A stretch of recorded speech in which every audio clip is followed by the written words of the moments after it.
معانا النهارده سماعه من افضل السماعات اللي انا جربتها، واللي كان اختها في السنه اللي فاتت بسعر يوصل ل 1000 جنيه، هي نازله السنه دي بسعر من 1200 ل 1300 جنيه، ولكن عليها خصومات حلوه، وهي الاورايمو فري بادز 3 سي، واللي كان اختها السنه اللي فاتت الاورايمو فري بادز 3 العاديه. انا النهارده بقى جاي علشان اعرفكم ايه الفرق بين السماعه بتاعت السنه دي والسماعه بتاعت السنه اللي فاتت، وايه المميزات اللي موجوده في السماعه دي.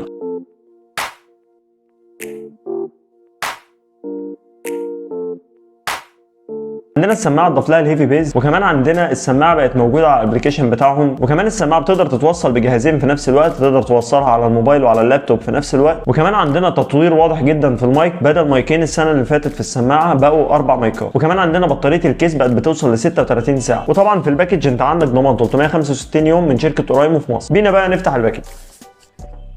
اول حاجه هنلاقيها في الباكج وهي السماعه، بعدين هتلاقي شويه غيارات للاير تيبس، بعدين هتلاقي الكتالوجات، وهتلاقي عندك وصله تايب سي شكلها اخضر وروش كده، وغير كده بقى الكرتونه فاضيه. نشيل بقى كل القصص دي ونرجع للسماعه. اول حاجه السماعه جايه بفكره لذيذه جدا، هي جايه كلها باللون الاسود المطفي مع تطعيمات واضحه من اللون الاسود اللامع لفه حوالين السماعه، وهعرفكم ليه الفكره ذكيه. تاني حاجه عندنا من تحت مدخل التايب سي، وعندنا الثلاث نقط دول. الثلاث نقط دول هم عباره عن لمبات بينوروا علشان يبينوا لك نسبه شحن الكيس. بعدين لما بنطلع السماعات بنعرف ليه فكره اللون الاسود اللامع ذكيه. انت لو قربت على السماعه من هنا هتلاقي اللون الاسود اللامع مكمل معانا هنا، علشان ده الجزء بتاع التاتش في السماعه. وكمان عندنا السماعه جايب خامات كويسه، خامات بريميوم، وهتبين لك ان انت فعلا شاري حاجه غاليه. وكمان عندنا السماعه فيها حركه روشه، لو انت ما بتحبش الجلده بتاعت السماعه دي بتقدر تخلعها وبتتحول عندك السماعه لنفس شكل الابل ايربود. وعشان تحمل الابلكيشن انت بتقدر تعمل سكان للكيو ار على ظهر علبه السماعه، او بتقدر تبحث في جوجل بلاي او بلاي ستور عن اورايمو ساوند اب. هو طبعا مدعوم للاندرويد والاي او اس. وبعد ما بتفتح الابلكيشن وبتلاقيه جايب الفونت الغريب ده، وعلشان توصل السماعه بالموبايل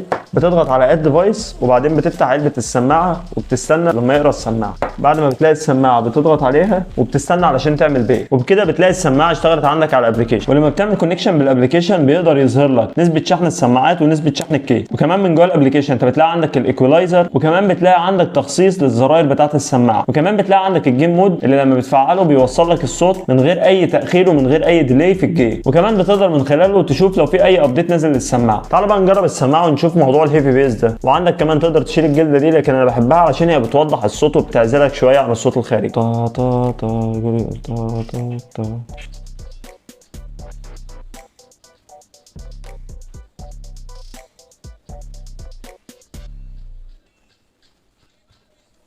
تا تا تا. انا هشغل ونشوف نص الصوت، اخر الصوت، الصوت على الاخر. انت سامع كده تقريبا مش سامع، طرف صغير خالص كده خلاص، يعني في نص الصوت. لا السماعه صوتها كويس جدا، وكمان في بيز كده بيخبط في ودني. ولكن انا عندي تعليق بسيط، هو ان السماعه وانت لابسها لو معلي الصوت على الاخر اللي جنبك بيبقى سامع الصوت كانه هو اللي لابس السماعه، ولكن انت لما بتوصل لنص الصوت تقريبا الصوت بيختفي، ونص الصوت ده مش صوت قليل خالص، لان السماعه فعلا صوتها عالي. فالحقيقه ان السماعه في مقابل سعرها وليها سوفت وير ابلكيشن وفيها ايكولايزر والقصص دي فهي كويسه، وانت بتقدر من خلال الايكولايزر ده تغير من اكتر من مود، عندك الروك وعندك الكلاسيك وشويه حاجات كده، وتقدر كمان تعمل مود كاستمايز دي كده. ودلوقتي انا بفتح لعبه علشان نجرب خاصيه الجيم مود ونشوف هل فعلا في ديلي ولا لا. وانت عندك السماعه زي ما قلنا التطعيمات اللي باللون اللامع فيها ده، لو ضغطت عليها ضغطتين بتقدر توقف الاغنيه، ده على الودن اليمين وعلى الودن الشمال، ولو ضغطت عليها 3 ضغطات بتوديك للاغنيه اللي بعدها لو انت بالسماعه اليمين، وللاغنيه اللي قبلها لو انت بالسماعه الشمال. ودلوقتي بقى هنجرب نلعب بالسماعه ونشوف هل في ديلي ولا لا.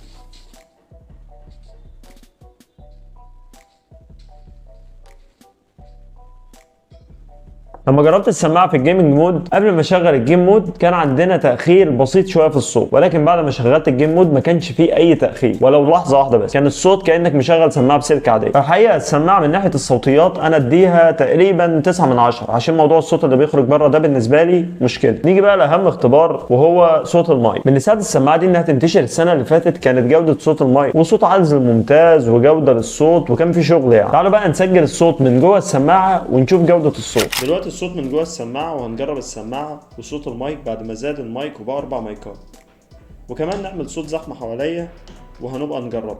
ولكن دلوقتي احنا بنتكلم بدون وجود اي صوت للزحمه، فانت تقدر تسمع الصوت وتقدر انت تقيمه بنفسك. وحاليا انا كده عامل محاكاه لصوت زحمه حواليا، وانت بقى شوف الصوت حواليا اوضح ولا صوتي انا. فانا كده مشغل صوت جنبي لصوت زي صوت عربيات معديه وكانك في الشارع. صوت المايك بدون ضوضاء الحقيقه انا اديله بيطلع 10 من 10 عادي وانا مطمن. فعلا الصوت واضح، انت سامع كل حرف بيتقال وواضح كانك قاعد مع الشخص، يمكن احسن كمان من المايكات الموجوده في الموبايلات. ولكن الصوت مع وجود زحمه مش افضل حاجه، الصوت بدا يختفي شويه، صوت الزحمه بدا يظهر اكتر، وده كمان محاكاه للزحمه مش زحمه حقيقيه. ولكن برضو انا صوتي متركز، يعني انت سامع صوتي وعارف انا بقول ايه. هستنى بقى رايكم تحت في الكومنتات في صوت العزل وقبل الزحمه وبعد الزحمه، وهستنى رايكم في السماعه عامه. ولو معاك سماعه السنه اللي فاتت يا ريت تشاركني تحت رايك في الكومنتات. ولو انت لسه ما عملتش لايك يا ريت تعمل لايك، ولو ما عملتش سبسكرايب اعمل سبسكرايب علشان تشوفني تاني. وما تنساش الشير والكومنت، واشوفك على خير.